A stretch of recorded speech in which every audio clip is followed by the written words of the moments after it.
Universidad Autónoma de Santa Ana, Facultad de Ciencias de la Salud, Escuela de Medicina. Tema: el cerebelo. Asignatura: Neuroanatomía. Catedrático: Dr. Martín Portillo. Integrantes: Grupo 2, Albanés Ruiz, Jonathan Alexis. Escobar Canizales, Edgar Alexander.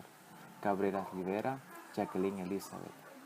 Mazariego Segura, Catherine Yolanda. Objetivos: conocer las estructuras que conforman la corteza cerebelosa, conocer su funcionalidad, contenido del cerebelo y sus divisiones, aprender sobre las diferentes patologías de acuerdo a las alteraciones cerebelosas, identificar las diferentes partes que conforman la anatomía del cerebelo, orientar a nuestros compañeros acerca del cerebelo para que ellos puedan entender de mejor manera el contenido de esta presentación. Introducción. En esta presente exposición se dará a conocer la funcionalidad y localización del cerebelo y una explicación más amplia de sus subdivisiones, así como su importante participación en el funcionamiento del cuerpo. También se dará a conocer ciertas patologías que éste puede tener, como enfermedades cerebelosas, lesiones y algunos síndromes, con la finalidad que el tema sea de mayor comprensión y entendimiento, para identificar la importancia que el tema requiere y así saber toda su funcionalidad, localización y estructuras del cerebelo. El cerebelo. El cerebelo es conocido principalmente por la parte motora del encéfalo, encargada de mantener el equilibrio y la coordinación de los músculos. El cerebelo contribuye de manera especial en la acción muscular, es decir, en la sincronización y la contracción y relajación de los distintos músculos que contribuyen en un movimiento útil. El cerebelo asegura que se contraigan los músculos adecuados en el momento adecuado, cada uno con la fuerza adecuada. Las evidencias también aseguran que el cerebelo desempeña funciones cognitivas y sensoriales. El cerebelo está formado por una corteza o capa superficial, la sustancia gris contenida dentro de unos pliegues transversales o láminas, y por un cuerpo central de sustancia blanca.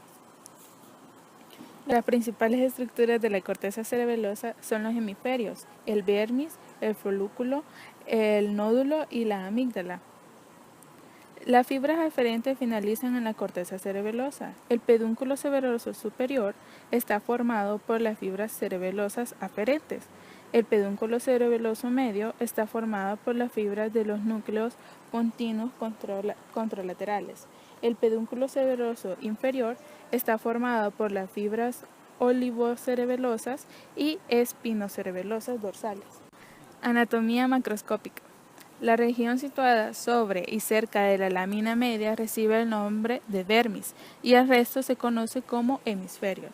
El vermis superior se continúa con los hemisferios, pero el vermis inferior se sitúa dentro de una depresión profunda, la bácula. La zona paramediana o paravermiana está formada por las partes centrales de los hemisferios a 1 o 2 centímetros a ambos lados del vermis. El lóbulo flóculo nodular o lobulillo es una estructura pequeña que se sitúa en el extremo rostral de la superficie inferior. El nódulo es la porción final del vermis inferior y los flóculos son una masa de forma irregular que se sitúa a ambos lados del nódulo. El lóbulo flóculo nodular está formado por los lóbulos anterior y posterior. El lóbulo anterior es la parte de la superficie superior que se sitúa en posición rostral respecto de la cisura anterior. El resto del cerebelo de ambas superficies constituye el gran lóbulo posterior. Cerebelosa. La superficie cerebelosa está replegada en numerosas hojas estrechas y el 85% de la superficie cortical queda oculta dentro de las cisuras o surcos intermedios. El tamaño del del área cortical equivale aproximadamente a 3/4 partes de la corteza cerebral. Organización neural. En las secciones se puede observar 3 capas. La capa de células de Purkinje es la célula principal y de mayor tamaño de la corteza.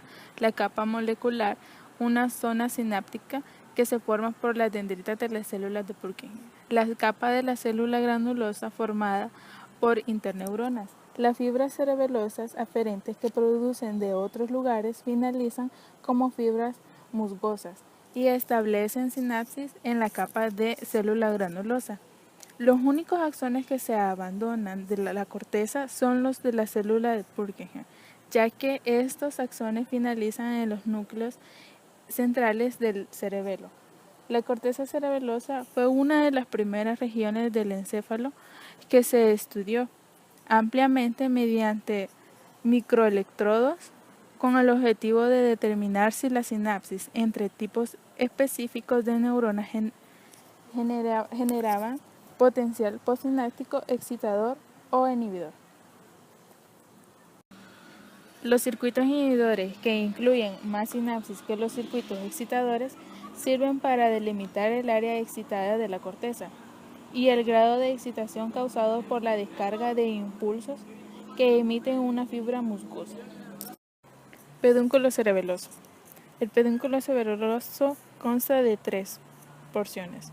El pedúnculo cerebeloso inferior está formado principalmente por fibras que entran en el cerebelo y el contingente mayor de las células procede de los núcleos del complejo olivar inferior. El pedúnculo cerebeloso medio está formado por fibras pontocerulosas. El pedúnculo cerebeloso inferior está formado principalmente por fibras aferentes. Estos axones finalizan en el tálamo. Anatomía funcional. El cerebelo se divide en 3 partes. El arquicerebelo, que es el único componente del cerebelo de los peces y los anfibios inferiores. El paleocerebelo, presente en los anfibios superiores y de mayor tamaño en los reptiles y las aves. Y el neocerebelo, que solo está presente en los mamíferos y en los seres humanos. Estas divisiones filogenéticas del cerebelo se corresponden en gran parte con las divisiones funcionales, que se basan en las principales fuentes de fibras musgosas eferentes. El espinocerebelo está formado por el vermis del lóbulo anterior, junto con las zonas medias o paravermianas de los hemisferios. Los haces espinocerebelosos y las fibras cuneocerebelosas que transportan información propioceptiva y otra información sensitiva finalizan aquí. Vestíbulo cerebelo. El vestíbulo cerebelo recibe fibras aferentes del ganglio vestibular y de los núcleos vestibulares del mismo lado. Algunas de las fibras aferentes procedentes de estos lugares finalizan en el núcleo fastigio, que también recibe ramas colaterales de los axones que se dirigen a la corteza del vestíbulo cerebelo. El vestíbulo cerebelo también recibe aferencias de los núcleos olivares accesorios. Algunos axones de las células de Purkinje de la corteza vestíbulo cerebelosa siguen hacia el tronco encefálico, pero la mayoría finaliza en el núcleo fastigio. El vestíbulo cerebelo actúa sobre las neuronas motoras a través del tracto vestíbulo-espinal, el fascículo longitudinal medial y las fibras reticuloespinales. Está implicado en el ajuste del tono muscular en respuesta a los estímulos vestibulares. Coordina la acción de los músculos que mantienen el equilibrio y participa en otras respuestas motoras, incluidas la de los ojos en respuesta a la estimulación vestibular. El vermis posterior también participa en el control que ejerce el cerebelo sobre los movimientos oculares. Espino cerebeloso. Consta de 4 sistemas aferentes que se proyectan hacia la corteza espinocerebelosa. Sistemas sensitivos somáticos. Los haces espinocerebelosos dorsal y ventral transportan información recogida en las terminaciones propioceptivas y en los receptores del tacto y la presión. Núcleos reticulares precerebelosos. Las fibras espinoreticulares transportan la información modificada procedente de los receptores cutáneos hasta los núcleos reticulares paramediano y lateral, que se proyectan hacia el cerebelo. Complejo olivar inferior. Los núcleos olivares accesorios se proyectan hacia el espinocerebelo. Las fibras olivocerebelosas finalizan como fibras ascendentes en la corteza. Sentidos especiales. Las fibras tectocerebelosas se originan en los tubérculos cuadrigéminos superior e inferior del mesencéfalo, que forman parte de las vías visual y auditiva. Pontocerebelo. Las fibras pontocerebelosas constituyen la totalidad del pedúnculo cerebeloso medio. Estas fibras se originan en los núcleos del puente del lado opuesto. Los axones pontocerebelosos poseen ramas que establecen sinapsis con neuronas del núcleo dentado y se distribuyen por toda la corteza del hemisferio cerebeloso y el vermis superior del lóbulo posterior. Enfermedades cerebelosas. Los trastornos se dividen en dos grandes grupos, los que afectan al vermis y al lóbulo flóculo nodular, vestíbulo cerebelo y espinocerebelo, y los que afectan a los hemisferios pontocerebelo. Lesiones de la línea media, marcha atáxica, nistagmo cerebeloso, síndrome neocerebeloso, movimientos atáxicos, dismetria, asinergia, hipotonía, temblor, disartria.